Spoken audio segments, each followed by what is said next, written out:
Martial God Asura Chapter 5862 Bahasa Indonesia. 5862, Peringatan. Galaksi Bela Diri Leluhur dan Galaksi 9 Jiwa terletak di wilayah timur. Tidak ada penghalang di antara mereka, tetapi ada pemisahan wilayah yang jelas. Garis ini ditarik oleh pembangkit tenaga listrik dari tahun-tahun awal era sekarang, yang membagi wilayah timur menjadi dua bagian. Meskipun Galaksi 9 Jiwa juga tangguh di tahun-tahun awal era sekarang, ia tidak sebanding dengan Galaksi Bela Diri Leluhur. Hanya ada pembagian wilayah yang sama di antara mereka karena Galaksi 9 Jiwa telah bertarung bersama Galaksi Bela Diri Leluhur saat itu. Namun persahabatan kedua galaksi tersebut memudar seiring berjalannya waktu. Sangat sedikit pembudidaya dari dua galaksi yang dapat dengan bebas melakukan perjalanan di luar angkasa juga, jadi tidak ada lagi yang peduli untuk mengingat di mana batas pastinya. Namun, Tao Tua berhidung sapi tahu di mana batasnya, dan dia dengan cepat berjalan menuju ke sana. Batasnya terlihat, ada perbedaan gradien yang sangat samar dalam kegelapan, meski hampir mustahil untuk melihatnya kecuali seseorang secara khusus memperhatikannya. Garis yang dihasilkan oleh perbedaan gradien membentang dalam jarak yang jauh melintasi angkasa, membagi wilayah timur menjadi dua bagian. Alih-alih menyeberang ke wilayah Galaksi 9 Jiwa, Tao Tua berhidung sapi itu malah berdiri di perbatasan dan menatap lurus ke depan. Berhentilah bertindak. Saya melihat Anda. Keluar. Ada distorsi spasial di sisi lain dari batas itu, dan seseorang muncul. Itu adalah seorang pria parubaya yang membawa kapak, Song Changsheng. Aku terkejut. Saya tidak menyangka Anda akan menjadi dalang agung, kata Song Changsheng. Dia telah memperhatikan situasinya selama ini. Mengingat kedekatan dan kemampuannya, dia bisa melihat semua yang telah terjadi. Hentikan omong kosong itu. Apakah kamu benar-benar berniat untuk menonton di pinggir lapangan? Tanya sang Tao Tua berhidung sapi. Dia tahu Song Changsheng telah memperhatikan situasi selama ini, namun Song Changsheng tidak menunjukkan niat untuk bergerak meskipun saat itu dia tidak mengetahui bahwa dia adalah dalang yang agung. Saya telah menyatakan bahwa saya tidak akan pernah masuk ke Galaksi Bela Diri Leluhur, kata Song Changsheng. Apakah menurutmu dia akan menyalahkanmu karena melanggar janjimu saat kamu menyelamatkan putranya? Tanya sang Tao Tua berhidung sapi. Hari pertamamu mengenalku. Aku tidak suka usil, kata Song Changsheng. Sang Daois tua berhidung sapi tidak bisa berkata-kata. Dia menyadari kepribadian Song Changsheng. Dia menghela nafas dan berkata, segalanya berbeda sekarang.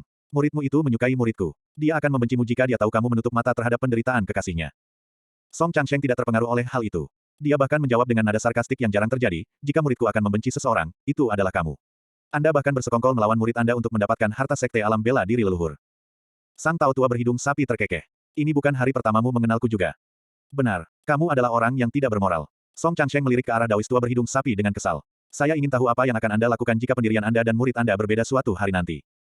Apa yang kamu katakan? Mengapa murid saya mengambil sikap yang berbeda dari saya? Balas sang Tao Tua berhidung sapi. Chu Feng berbeda denganmu. Dia bukannya tidak bermoral dalam mengejar kekuasaan. Dia mungkin lemah sekarang, tapi hanya masalah waktu sebelum dia bisa menyusulmu. Jika itu terjadi, mungkin ada konflik kepentingan di antara kalian berdua, kata Song Changsheng. Jangan penasaran tentang itu. Tidak ada yang tahu apa yang akan terjadi di masa depan. Song Changsheng, aku akan mengajukan pertanyaan padamu. Apakah kamu melihatku sebagai teman? Tanya sang Tao Tua berhidung sapi. Agak, jawab Song Changsheng.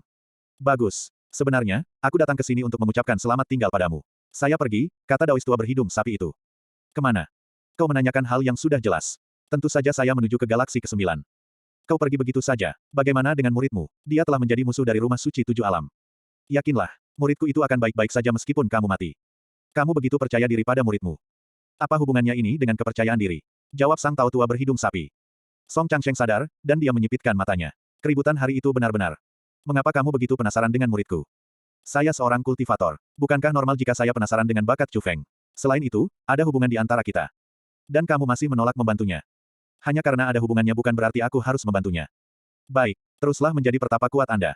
Kapan Anda berniat masuk? Anda harus tahu kami dibatasi di sini. Kita harus memasuki galaksi ke-9 untuk terus maju, kata Old Daois berhidung sapi. Saya akan masuk ketika waktunya sudah matang, jawab Song Changsheng. Itu akan makan waktu berapa lama? Saya tidak yakin. Bukannya aku meremehkanmu, tapi ini era dewa. Hati-hati. Kamu sedang berbicara tentang klan era kuno. Klan era kuno tidak boleh dianggap remeh, tapi menurutku, orang yang paling harus kamu waspadai adalah kakek dari pihak ibu muridku. Jie Tianran. Lagu umur panjang terkejut. Jangan meremehkan dia. Dia lebih dalam dari yang kamu kira. Tentu saja, dia tidak menimbulkan ancaman bagi Anda saat ini, tapi saya tidak bisa mengatakan hal yang sama di masa depan. Jangan lengah. Sudah kubilang aku tidak akan terlibat dalam bisnis muridmu. Saya tidak akan berpartisipasi dalam konflik antara era kuno dan era sekarang juga. Itulah mengapa aku menyuruhmu untuk berhati-hati. Masalah bisa datang bahkan jika Anda mengambil sikap pasif, kata Old Daois berhidung sapi. Aku akan berhati-hati. Anda mengucapkan selamat tinggal kepada saya, tapi bagaimana dengan kota utama sekte alam bela diri leluhur? Anda akan membiarkannya setelah berusaha keras untuk mewujudkannya. Lagu umur panjang bertanya. Saya akan memperlakukannya sebagai hadiah perpisahan untuk murid saya, jawab Old Daois berhidung sapi. Song Changsheng mendengus. Dia tidak mengira Tao Tua berhidung sapi itu begitu murah hati. Yang terakhir mungkin tidak dapat berbuat apa-apa terhadap kota utama sekte alam bela diri leluhur, jadi dia memilih untuk menyerahkannya kepada muridnya. Sepertinya para pendahulu kita di tahun-tahun awal era sekarang telah mencapai level yang cukup tangguh, kata Song Chang. Dia tahu betapa kuatnya Daois tua berhidung sapi itu, namun yang terakhir tidak dapat berbuat apa-apa terhadap kota utama Sekte Alam Bela Diri Leluhur. Hal ini menunjukkan adanya disparitas kekuasaan di antara mereka. Mereka beruntung dilahirkan di era berkelimpahan. Begitu aku berada di wilayah Dewa Abadi, mata Daois tua berhidung sapi itu berbinar penuh harap. Baiklah, aku pergi sekarang. Kamu tidak akan bertemu dengan muridmu. Lagu umur panjang bertanya. Orang itu terlalu berbakat. Dia memperkuat formasi pelindung Sekte Bela Diri Naga tersembunyi sedemikian rupa hingga aku pun tidak bisa menyelinap masuk. Selain itu, aku sudah mengucapkan selamat tinggal padanya. Tidak perlu melakukannya untuk kedua kalinya. Kita akan bersatu kembali di galaksi ke-9, kata Old Daois berhidung sapi. Dengan lambaian tangannya, dia menghilang ke angkasa.